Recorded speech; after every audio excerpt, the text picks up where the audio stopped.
पद्धत नाहीये, पण परदेशी राजा राणी गेले होते, फिशिंगसाठी निघाले. आपल्याकडे ती पद्धत नाहीये आणि फिशिंगला निघाले असताना रस्त्यामध्ये एक गाढवावर बसून एक कोळी चालला होता, खांद्यावर गळ होता. राजाने विचारलं, काय रे, मच्छी पकडायला का? तो म्हणला, नाही महाराज, आज मच्छी पकडायला जाणार नाहीये, वादळ आहे, खूप मोठा पाऊस येणार आहे. म्हटलं, मूर्ख माणसा, मी माझ्याकडे खूप पगार देऊन हवामान तज्ज्ञ ठेवलेला आहे. त्यांनी सांगितलं, तुम्ही जा, खुशाल, काही होणार नाही. राजा पुढे गेला, खूप वादळ झालं, पाऊस आला, त्रेधा तिरपीट झाली. राजा दरबारात गेला, प्रधानाला सांगितलं, त्या माणसाला आणा बघू, हवामान तज्ज्ञाला, त्याला लाद घालून हाकलून लावा आणि त्या कोळ्याला बोलवा आणि त्याला अपॉइंट करा. कोळी आला, तो म्हणला, महाराज, मला यातलं काही कळत नाही हो. तो म्हणलं, मग त्या दिवशी कसं सांगितलंस, पाऊस येणार, वादळ होणार? तो म्हणला, माझ्या गाढवानं कान खाली टाकले की मला कळतं पाऊस येणार आणि वादळ होणार. तर म्हणलं, मग ठीक आहे, गाढवाला अपॉइंट करा. म्हणजे राजेशाही गेली, लोकशाही आली, पण ती अपॉइंट करण्याची पद्धत काही गेलेली नाही अजून. तर ही जी गंमत आहे, अरविंद इनामदार आमचे जे कमिशनर होते, त्यांची एक पद्धत होती बोलण्याची, या देवा, कसं काय देवा, काय काय आणू का तुम्हाला, काय देवा.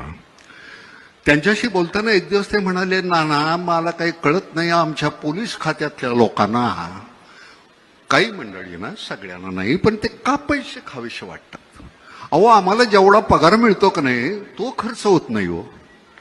त्या माणसाची, म्हणजे शेवटपर्यंत अरविंद इनामदारांच्या घरी ब्लॅक अँड व्हाईट टीव्ही होता, अरविंद इनामदार गेले तेव्हा सुद्धा.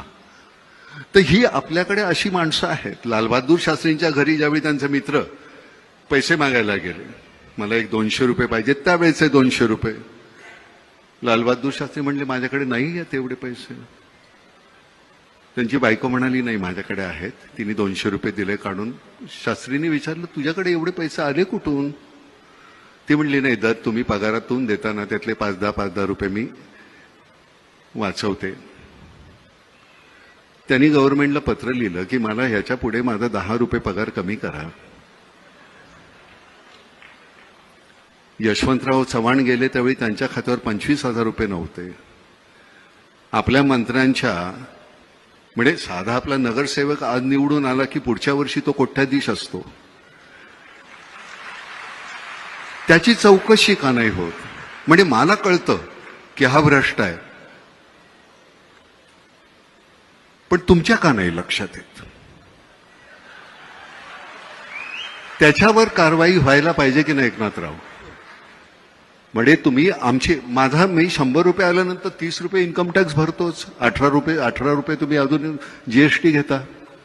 हे सगळं आम्ही केल्यानंतर सुद्धा आमच्या चौकशा होतात, तुमच्या का नाही होत? मला असं वाटतं की भ्रष्टाचार ही केवळ राजकारणच नाही, आपल्या संपूर्ण व्यवस्थेला लागलेली कीड आहे. आणि दुर्दैवाने ही संपवायची असेल तर खूप सामूहिक प्रयत्न करावे लागतील. याचं कारण असं आहे की आपण बघा, भ्रष्टाचाराकरता जेलमध्ये जाऊन आलेले, अनेक प्रकरणांमध्ये अडकलेले असे लोक थम्पिंग मेजॉरिटीने निवडून येतात. त्यांना लोक वारंवार निवडून पाठवतात आणि मग त्यातनं समाजामध्ये भ्रष्टाचाराबद्दल कुठलाही तिरस्कार तयार होत नाही. जोपर्यंत समाज चांगल्याला चांगलं म्हणणार नाही आणि वाईटाला वाईट म्हणणार नाही, तोपर्यंत ही परिस्थिती बदलणार देखील नाही.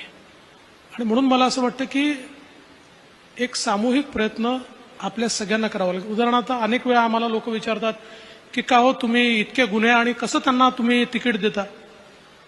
तर आम्हाला त्याला सांगावं लागतं की बाबा, त्याच्यावर गुन्हे आहेत, पण तोच निवडून येतो आणि दुसऱ्याला मी खूप चांगला, साळसूत, सुंदर, स्वच्छ, टिकाऊ, त्याला उभं केलं, डिपॉझिट चाललंय त्याचं. त्यामुळे राजकीय नेते केवळ हे बदलू शकत नाही, समाजाला बदलावं लागेल.